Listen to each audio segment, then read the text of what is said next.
Well, as I look out on 435, it's definitely as crowded as it's been all week long as people are getting back to normal. The rush hour feels like it's getting back underway as the clean out still does continue around Kansas City and the entire region in the wake of that historic storm over the weekend. Mayor Quinton Lucas is here on KCMO Talk Radio 95.7 FM. Mr. Mayor, good morning. I know it's been a busy few days. What is something that I know you're happy with, or I think you're happy with how the cleanup has gone.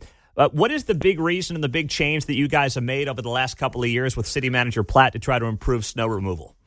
I think there is one fundamental basis of government that I've disagreed with many other jurisdictions on, but I think we addressed, which is it is never an excuse to not have enough staff in the relevant departments. You heard that from MoDOT. You've heard that from some others along the way that, sorry, understaffing, we can't do our jobs. I have found that unacceptable, whether it be in parks, policing, public works, anything under the sun. When Brian came in, we had a pretty extensive conversation. He had some great ideas as to how can we get more people, particularly driving pickup trucks, on more of our residential routes. That frees up the larger trucks that need a commercial driver's license to hit the arterial as well. You're seeing some of the best arterial treatment this city has ever had. And I know, look, it is not perfect. I know there are probably people somewhere right now who are driving through somewhere saying, I think this could be better. But the Kansas City I grew up in, when I was driving as a teenager to school, and I did not go to school close to where I lived, and certainly here as a worker over the years, we just didn't address things sometimes for days. And those would be main arterials. And so we have been able to do a pass of a number of different city streets, a vast majority of them. I think you are seeing routes that are being addressed yesterday and today, and they'll continue through the rest of the week. But I think that was a change. One, that we said, how do we make sure we have enough bodies to do it? And for a city that employs roughly 5,000 people, including PD, about 7,000, then we do the work to add them all together and say what we can do. And granted, PD is not part of that.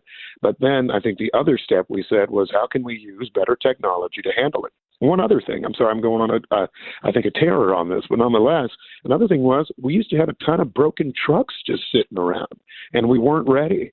And so I think what you're seeing now is we've invested in the equipment, we've invested in the people, we've had the numbers, we're forcing people to work hard. That's the tough part. But you, the taxpayers, continue to pay more in taxes each year. It's not like, just because we're understaffed, you get a 40% rebate. So you expect good basic services, and I'm glad we're doing better at it. What is the thing over the last couple of days that you maybe feel like could have been done better, whether it's a part of town or just anything in the process that you want to see improved on for the next storm? Very few people probably care because most Kansas Cityans haven't flown anywhere this week, but I think the KCI story, and you picked up on it over the weekend, I think it was embarrassing. Everything I just said about making sure that we were prepared, making sure trucks are working and all of that, we've done that for hundreds of pieces of equipment. This whole de-icing issue, that there was one truck that just happened to be down, and that, another truck then has an issue, so that renders the field inoperable. I think that's totally unacceptable in any environment with a northern climate. And, we will have more discussion on that. We will share that. But, here, it's not just Kansas Cityans, but it's the entire region. And for those who wonder, the airport's paid for by everybody who flies from no matter where they are. You all, the ratepayers for that, expect better. And I know the airport sits on a healthy fund balance, so it's not a financing issue. It's just making sure these things are ready for the future. Nothing like that should ever happen again.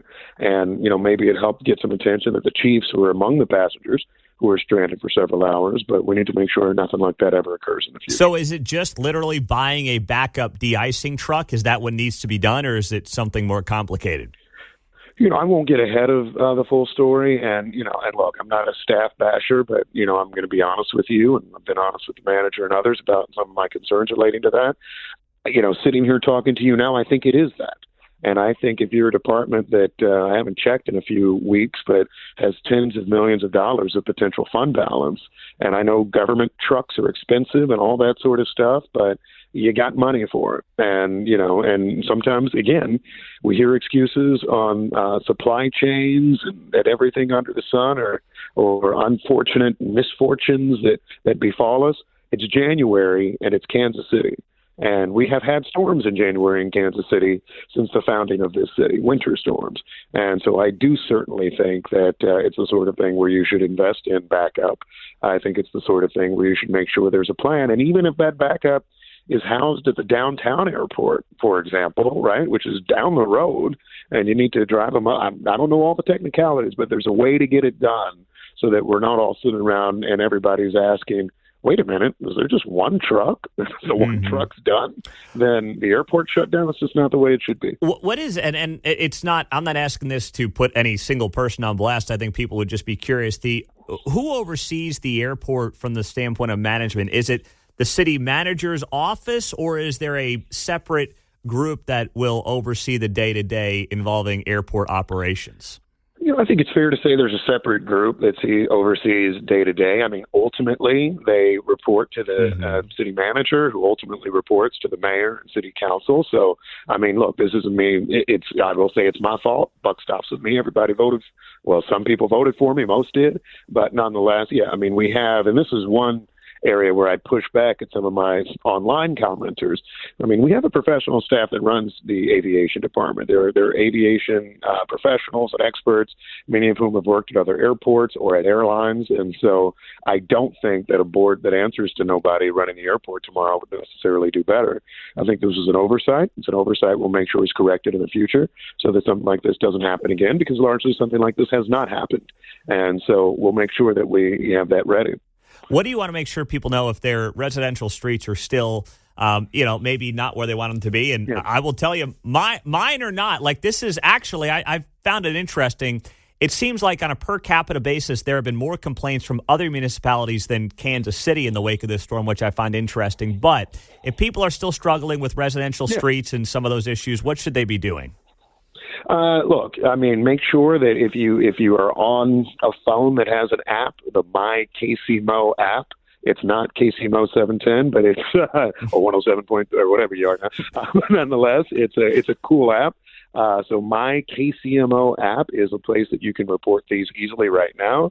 311 should be taking in these calls at this point, although My KCMO app is a little more efficient for us getting that all plugged in. Crews are working hard to do it and get caught up. I know this. They're in some streets taking out bobcats because, the difficulty of packed in snow, those sorts of things.